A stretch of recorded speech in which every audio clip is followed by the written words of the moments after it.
मैं बधाई देना चाहता हूं कर्नाटक के जागरूक मतदाताओं को, जहां इन्होंने देश में दंगा फैलाने वालों को, जहां देश में दंगा या मॉब लिंचिंग करने वालों को बजरंग दल को बजरंग बली के साथ जोड़ने का प्रयास किया और वहां का भाईचारा बिगाड़ने का काम किया। जब बेटियां बैठी हुई हैं, ओलंपिक पदक विजेता बेटियां जो हमारे देश की यौन शोषण के खिलाफ बैठी हैं, इनके साथ कदम कदम पर किस तरीके से अन्याय हुआ। पहला अन्याय तो यह हुआ कि ये जन्म से बेटियां हैं, क्योंकि हमारे देश में आप समझ लो कि बेटियों को पर्दे में रखने का रिवाज है। मैं बधाई देना चाहता हूं उन माँ बापों को जिन्होंने बेटियों को कुश्ती के मैदान में उतारा, लेकिन कुश्ती के मैदान में उतारने के बाद पहला अन्याय इनके साथ हुआ कि हमारे देश में कुश्ती महासंघ का अध्यक्ष भाजपा सांसद ने यौन शोषण किया देश की बेटियों का। यह अन्याय हुआ। दूसरा अन्याय हुआ, ये बेटियां उस यौन शोषण के खिलाफ उठ खड़ी हुई। 18 जनवरी को यहां डटी जंतर मंतर पर मोदी सरकार और खेल मंत्री ने षड्यंत्र के तहत एक कमेटी का गठन किया, जिसने 4 सप्ताह में रिपोर्ट देनी थी और उस रिपोर्ट में भी कोई कार्रवाई नहीं की गई। वो सरकार ने और कमेटी ने दोनों अन्याय किया। फिर दोबारा से ये बेटियां आई और इन्होंने 21 तारीख को लिखित शिकायत दी कनॉट प्लेस थाने में यौन शोषण की। कानून यह कहता है कि यौन शोषण की शिकायत देश के किसी भी थाने में पीड़िता अगर देती है तो मुकदमे में दर्ज तब्दील होता है। कनाल प्लेस के संबंधित पुलिस अधिकारियों ने यौन शोषण की शिकायत को एफआईआर में न तब्दील करके इनके साथ अन्याय किया। 23 तारीख को इन्होंने देश के वरिष्ठ अधिवक्ता कपिल सिब्बल जी की मदद से सुप्रीम कोर्ट के मुख्य न्यायाधीश की अध्यक्षता वाली बेंच का दरवाजा खटखटाया और 28 तारीख को, 28 अप्रैल का मैं जिक्र कर रहा हूं, मुख्य न्यायाधीश की अध्यक्षता वाली बेंच ने भी इनके साथ अन्याय किया, इनके साथ न्याय नहीं किया। अन्याय यह किया कि कनॉट प्लेस थाने के जिन पुलिस कर्मियों ने यौन शोषण की शिकायत को एफआईआर में तब्दील नहीं किया, यदि उनको दंडित किया गया होता तो आज ये बेटियां खुले आसमान के नीचे नहीं बैठी होती। फिर 28 तारीख के आदेश के बाद मुकदमा दर्ज हुआ पॉस्को के तहत भी और यौन शोषण का 2 एफआईआर। शिकायतें 7 हैं। सुप्रीम कोर्ट के मुख्य न्यायाधीश, सुनना चाहिए आपको, 7 बेटियों के अलग अलग शिकायत है, 7 बेटियों के साथ यौन शोषण की शिकायत है और मुकदमे 2 ही दर्ज किए गए, 5 मुकदमे खारिज और सुप्रीम कोर्ट के मुख्य न्यायाधीश की अध्यक्षता वाली बेंच मौन। ये भी अन्याय और अत्याचार है। और फिर 28 तारीख को कहा गया कि भाई 7 दिन बाद आप हमारे यहाँ रिपोर्ट पेश करेंगे। इस आधुनिक युग में व्हाट्सएप, ट्विटर और मेल के माध्यम से एफआईआर की कॉपी जा सकती थी। और फिर 7वें दिन से पहले पुलिस की वर्दी में गुंडों ने हमला किया पहलवानों पर। यह और अन्याय हुआ। और फिर इस अन्याय में देखिए क्या क्या होने वाला है।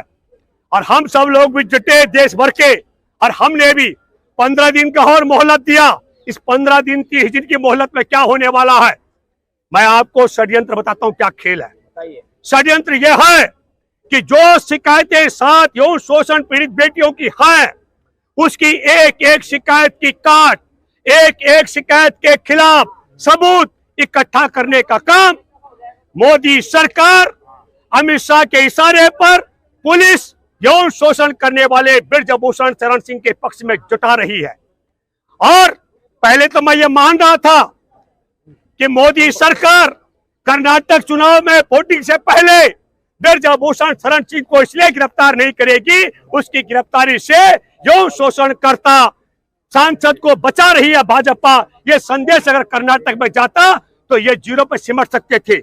लेकिन एक और चौंक आने वाली बात है, भयभीत होने वाली बात है, हमारे देश में भारतीय जनता पार्टी जनवरी में राम मंदिर का घंटा बजाने वाली है और ये संदेश देने वाली है कि राम मंदिर के निर्माण में जुटा ब्रजभूषण शरण सिंह राम सेवक था, इसलिए अगर उसने देश की पहलवान बेटियों का यौन शोषण किया, अब देश को तय करना है।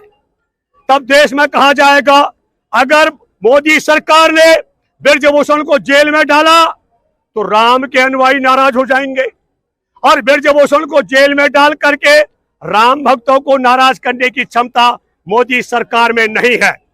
इसलिए मैं आप सब लोगों से एक अपील करता हूं, जितना सोशल मीडिया के माध्यम से ओलंपिक पदक विजेता बेटियों का धरना देश और दुनिया में पहुंच रहा है, उतना और किसी बेटी का यौन शोषण के बाद मामला नहीं उठेगा।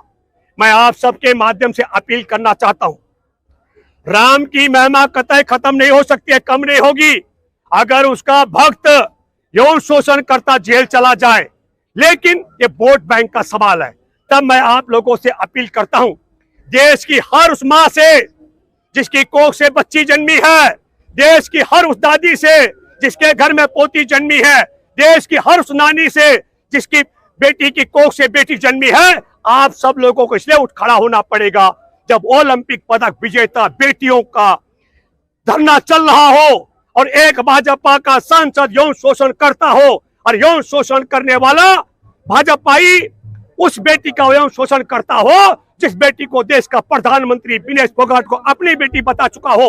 तब ऐसे में मैं अपील करता हूं, करोड़ों दलितों से, भूमिहीनों से, खेतीहर मजदूरों से, गरीबों से, अल्पसंख्यकों से हमारे देश का दस्तूर बदल दिया है देश के मुख्य न्यायाधीश चंद्रचूड़ की बेंच ने।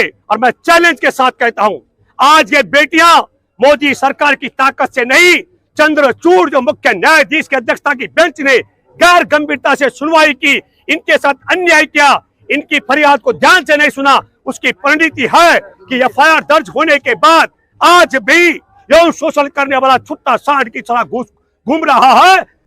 हम ये कहना चाह रहे हैं कि ये बहुत बड़ी बात नहीं है कि ब्रजभूषण शरण सिंह पर दुख और अफसोस की बात है कि सुप्रीम कोर्ट का दरवाजा खटखटाने के बाद याद आया हमारे खेल मंत्रालय को, हमारे खेल मंत्री को, उसी खेल मंत्री को जब बेटियां यहां बैठी थी 18 जनवरी को, तब एक कमेटी का गठन किया गया था। तब क्यों नहीं ये फैसला लिया?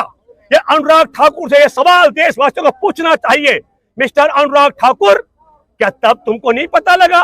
लेकिन तब इस पूरे मामले को घालमेल करने के लिए कुछ खिलाड़ियों में फूट डाली गई, तोड़ा गया, अपने पक्ष में किया गया।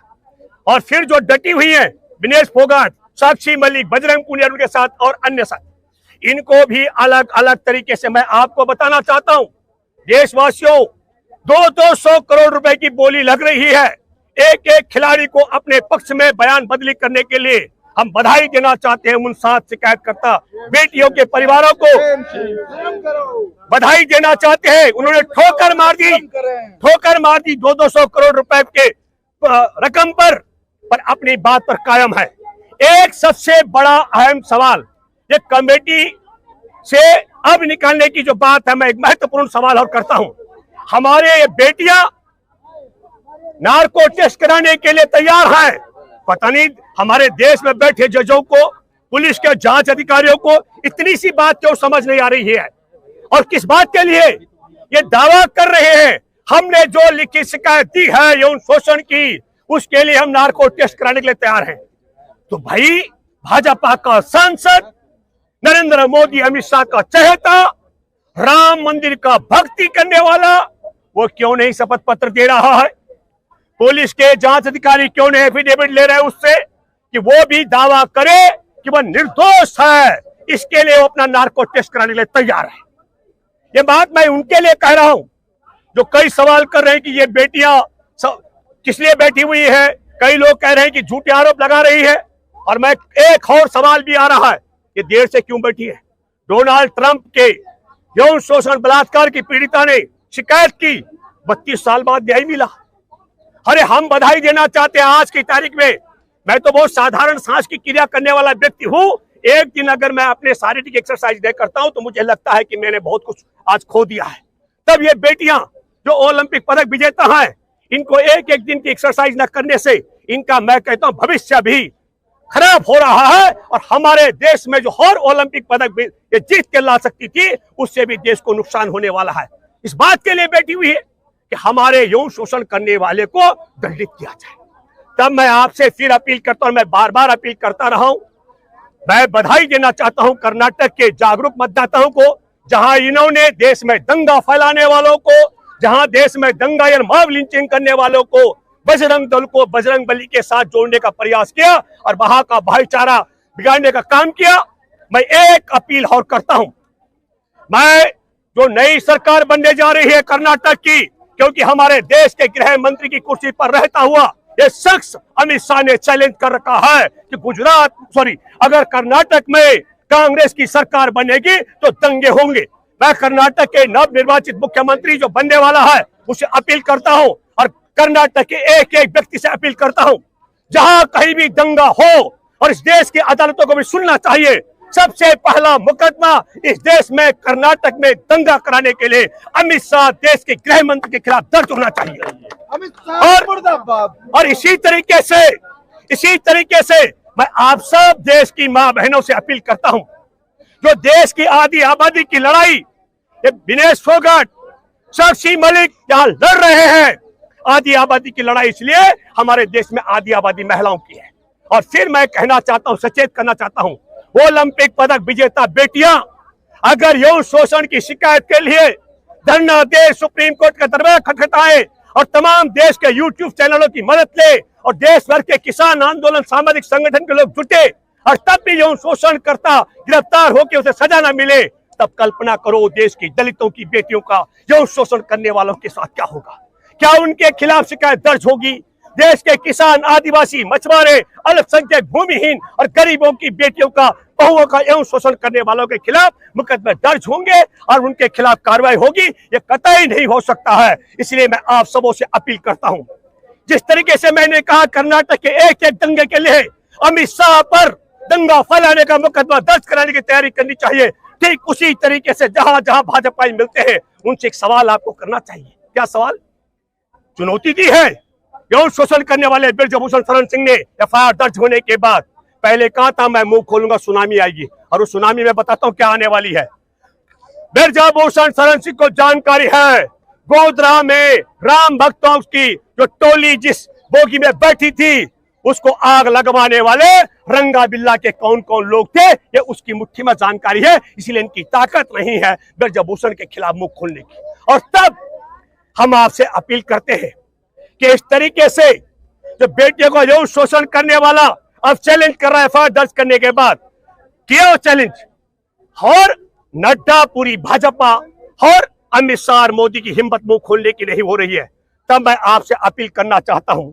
पास्को के तहत मुकदमा दर्ज है, यौन शोषण के तहत मुकदमा दर्ज है, और वो खुल छुट्टा सांड की तरह घूम रहा है, उस पर एक्शन नहीं हो रहा है। तब मैं कहना चाहता हूं, तब मैं आपसे अपील करता हूं, आपसे गुजारिश करता हूं, जहां जहां आपको भाजपाई मिले उन सबों से आपको सवाल करना चाहिए, पूरी भाजपा और मोदी सरकार इस देश में यौन शोषण करने वाले के साथ क्यों खड़ी है, और देश के यौन शोषण के खिलाफ लड़ रही बेटियों के खिलाफ ओलंपिक पदक विजेता बेटियों की शिकायत की अनसुनी क्यों कर रही है, ये सवाल आपको करना चाहिए। धन्यवाद। जय हिंद, जय जवान, जय किसान, जय संविधान। और बेटियों के लड़ाई में और संघर्ष में हम सब एकजुट हों। जिंदाबाद।